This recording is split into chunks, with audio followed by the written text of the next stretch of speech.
अस्सलाम वालेकुम व रहमतुल्लाह। नाजरीन, आज मैं आपके लिए एक हिंदू बहन के इस्लाम कबूल करने की कहानी लेकर हाजिर हुई हूँ, जिसको शादी के बाद इस्लाम के बारे में जानकारी मिली। और जब उसने अपने पति और ससुराल वालों से चोरी इस्लाम कबूल किया, तब वो दो बच्चों की माँ थी। इस्लाम कबूल करने के बाद जब उसके घर वालों को इस बारे में पता चला, तो उन्होंने उस बेचारी के साथ कितना अत्याचार किया और कैसे कैसे उसको तकलीफें दी। आइए ये सारी तफसील उसी की जुबानी सुनते हैं।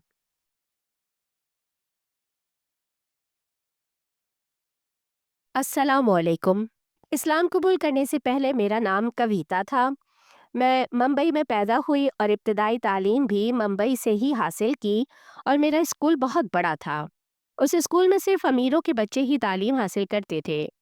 इब्तदाई तालीम मुकम्मल करने के बाद मैं आला तालीम के लिए कैम्ब्रिज यूनिवर्सिटी चली गई, जहाँ पर अपना मास्टर्स मुकम्मल करने के साथ साथ मैंने कई कंप्यूटर कोर्सेज भी किए। तालीम मुकम्मल करने के बाद जब मैं इंडिया वापस लौटी, तो मेरे घर वालों ने फ़ौरन मेरी शादी कर दी। मेरी शादी मुंबई के ही एक अमीर घराने में कर दी गई थी। शादी के बाद पहले ही साल में मेरे मियाँ की बहरीन में जॉब लग गई और हम दोनों मियाँ बीवी बहरीन शिफ्ट हो गए। शादी के बाद मेरे अल्लाह ने मुझे दो बेटे अता किए।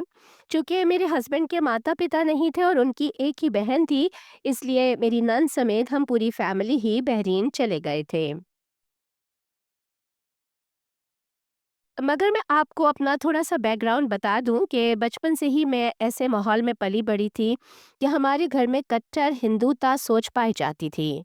मेरे वालिद और मेरे भाई शिवसेना से ताल्लुक़ रखते थे और हमारे घर में बचपन से ही मुसलमानों से शदीद नफ़रत हमारे दिमागों में घुसाई गई थी। यही वजह थी कि इंडिया में मेरी कोई मुसलमान दोस्त नहीं थी।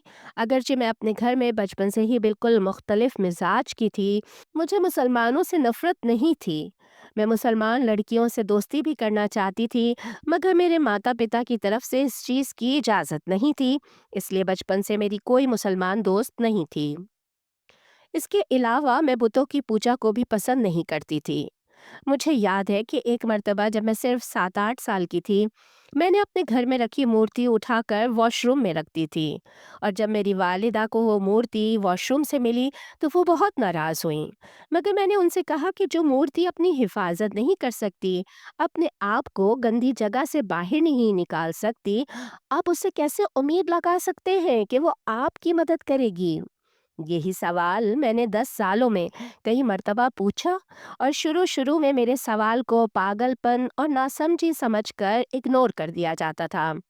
मगर जैसे-जैसे मैं बड़ी होती गई इस मामले में, मेरे वालिद और भाइयों का रवैया मेरे साथ सख्त होता गया। अपनी तालीम मुकम्मल करने के बाद जब मैं वापस इंडिया आई थी, तो शुरू में कुछ अरसा के लिए मैंने एक स्कूल में टीचर की जॉब शुरू कर ली थी। और अपनी जॉब पर आने जाने के लिए मेरे पास अपनी कार थी। मुझे बाहर कहीं भी आने जाने के लिए मुकम्मल आज़ादी हासिल थी। लंदन में तालीम के दौरान मेरे दिमाग पर लगे ताले भी कुछ खुल चुके थे और मैं खुद को निस्बतन ज़्यादा आज़ाद महसूस करने लगी थी। इसी दौरान मुझे मुसलमानों का तर्ज ज़िंदगी बहुत पसंद आने लगा था।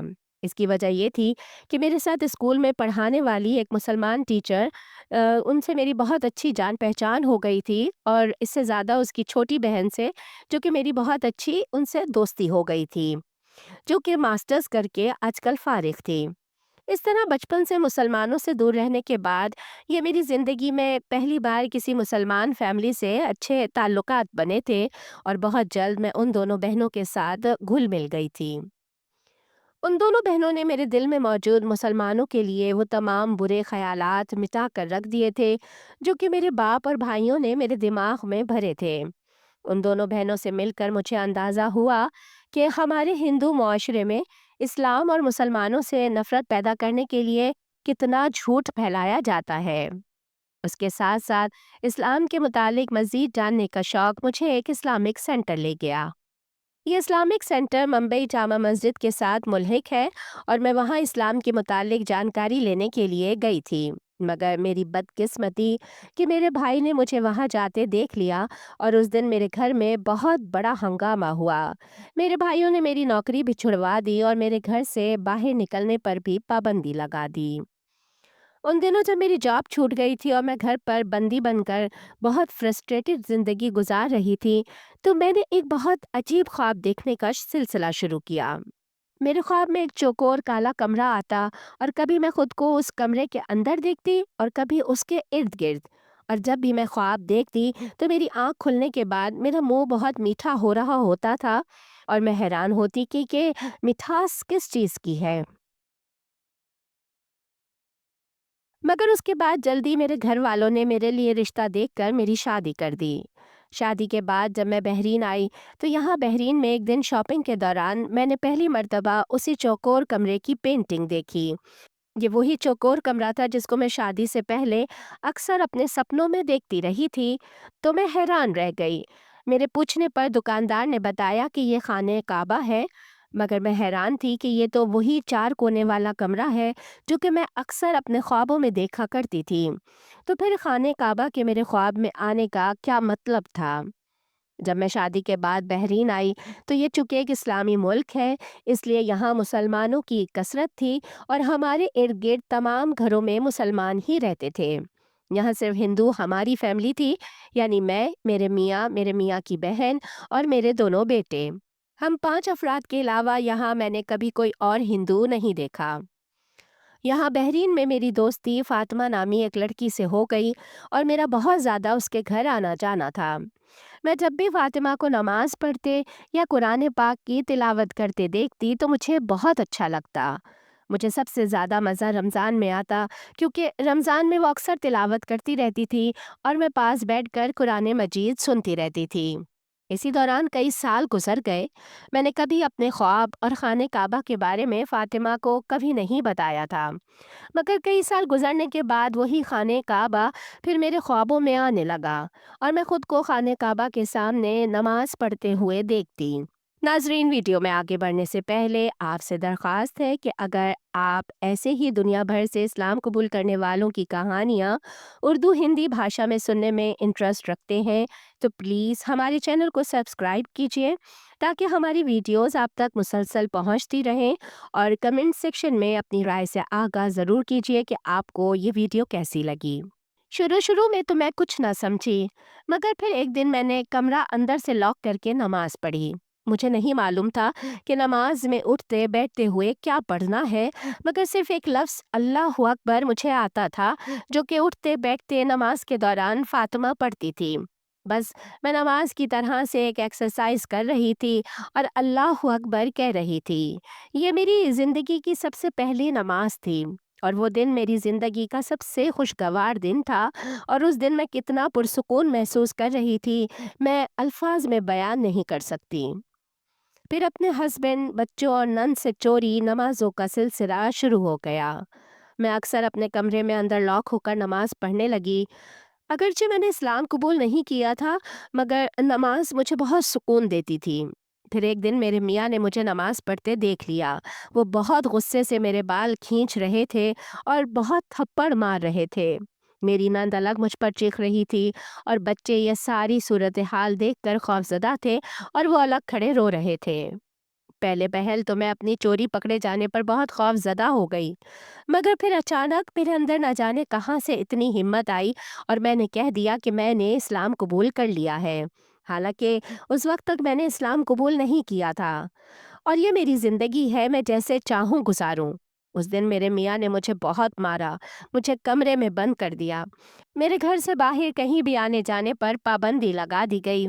मैं 2 दिन तक कमरे में बंद रही और मेरे मियाँ मुझसे बार-बार पूछते कि तुम इस्लाम छोड़ रही हो या नहीं?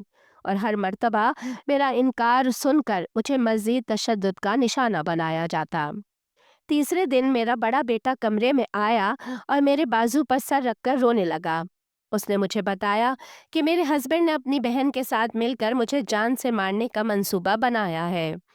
वो रो रहा था और बार-बार कह रहा था, अम्मी जान, आप पिताजी के आने से पहले-पहले घर से भाग जाएँ, वरना वो लोग आज रात आपको मार देंगे।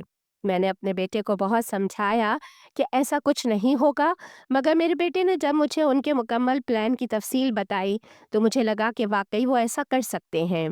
میں نے روتے ہوئے اپنے بیٹے کو گلے لگایا اور کہا کہ بیٹا، میں ضرور تم لوگوں سے واپس ملوں گی اور عدالت سے جلد ہی بچوں کی حوالگی کا کیس کروں گی۔ میں نے بہت ہی بوجھل اور دکھی دل کے ساتھ بچوں کو چھوڑنے کا فیصلہ کیا۔ میرا چھوٹا بیٹا سو رہا تھا۔ میں نے سوتے ہوئے اسے پیار کیا اور گھر سے نکل آئی۔ بھوک کی وجہ سے میں نڈھال تھی، مار کی وجہ سے میرا جسم زخمی تھا اور میں بہت بوجھل قدموں سے پیدل سڑک پر چل رہی تھی۔ اس وقت میں شدید آزمائش سے گزر رہی تھی۔ میرے پاس دو آپشن تھے اور مجھے کسی ایک کو چننا تھا۔ یا تو میں اپنے ہسبینڈ سے معافی مانگ لیتی اور اسلام کو چھوڑ دیتی، یا اپنے بچے اور اپنا گھر قربان کر کے اسلام قبول کر لیتی، اور میں نے اپنے لیے اسلام کو چنا۔ بڑی مشکل سے قریبی پولیس اسٹیشن پہنچی۔ وہاں پولیس آفیسر کو اپنی ساری کہانی سنائی تو اس نے کہا کہ میں آپ کو فی الحال تو اپنے گھر میں پناہ دے سکتا ہوں، آپ میری بہن کی طرح ہیں۔ پھر وہ مجھے اپنے گھر اپنی بیوی کے پاس لے گئے اور ان دونوں میاں بیوی نے میری بہت مدد کی، مجھے دلاسا دیا اور کہا کہ اگر آپ اسلام قبول کرنا چاہتی ہیں تو ہم آپ کی مکمل مدد کریں گے۔ اگلے دن میرے ہسبینڈ بھی پولیس اسٹیشن پہنچ گئے۔ وہ میرے اغوا کی رپورٹ لکھوانا چاہتے تھے، مگر پولیس آفیسر نے ان کو بتایا کہ آپ کی بیوی کڈنیپ نہیں ہوئی ہے، بلکہ وہ اپنی خوشی سے اسلام قبول کر کے گھر چھوڑ کے چلی گئی ہے۔ اس نے بتایا کہ وہ خود ہمارے پاس تھانے آئی تھیں اور ہم ان کی آپ سے ملاقات بھی کروا سکتے ہیں۔ پھر اسی پولیس آفیسر نے مجھے گھر سے بلایا اور میرے شوہر کے سامنے مجھ سے پوچھا کہ کیا آپ گھر واپس جانا چاہتی ہیں؟ تو میں نے شوہر کے ساتھ گھر جانے سے انکار کر دیا۔